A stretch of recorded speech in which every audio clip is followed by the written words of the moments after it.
வர மே 12ஆம் தேதி திருவண்ணாமலை மாவட்டத்தில் ஞாயிற்றுக்கிழமை வந்து உணவு திறன் நடக்குது. அந்த உணவு திருவிழாவில் உங்களுக்கு தேவையான மரபு உணவுக்கள் எல்லாமே வரும். அது மரபு உணவுனா அந்த காலத்தில் இருந்த சிகப்பரிசிலேருந்து கருப்பரிசி, வெள்ளை அரிசிங்களில் சீரக சம்பா, கொத்தமல்லி சம்பா, மாப்பிள சம்பா, கருப்பு கவுனி, இந்த மாதிரி பல வகையான கிட்டத்தட்ட ஒரு 50 வகையான அரிசி வகைகள் வருது.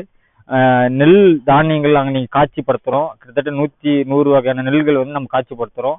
அது இல்லாமல் காய்கறியில் வந்து நீங்கள் பார்த்துருக்காத வெண்டைக்காய் வந்து ஒரு 10 வகையான வெண்டைக்காய், சொரக்காய் வந்து ஒரு 30 வகையான சொரக்காய், பூசணிக்காய் வந்து ஒரு 15 வகையான பூசணிக்காய், தக்காளி ஒரு 50 வகையான தக்காளி, இந்த மாதிரி விதைகளும் கிடைக்கும். அந்த விதைகளும் புகைப்படமாகவும் அந்த இல்லை தக்காளியாகவும், இப்போ விளைச்சல் இருந்தால் அந்த தக்காளியாகவும் இல்லை சொரக்காவோ அந்த பூசணிக்காய் காய் நேரடியாகவும் பார்க்கலாம், அதனோட குடுவை பார்க்கலாம், நீங்கள் விதையை பார்க்கலாம், எல்லாமே பார்க்கலாம். நீங்கள் இப்போ இந்த இந்த லீவில் விளையாட்டுல பசங்க எல்லாமே சம்மர் லீவில் இருப்பாங்க. உங்கள் பசங்க உங்கள் குழந்தைங்களாம் கூப்பிட்டு வந்து இந்த மாதிரிலாம் பொருளாக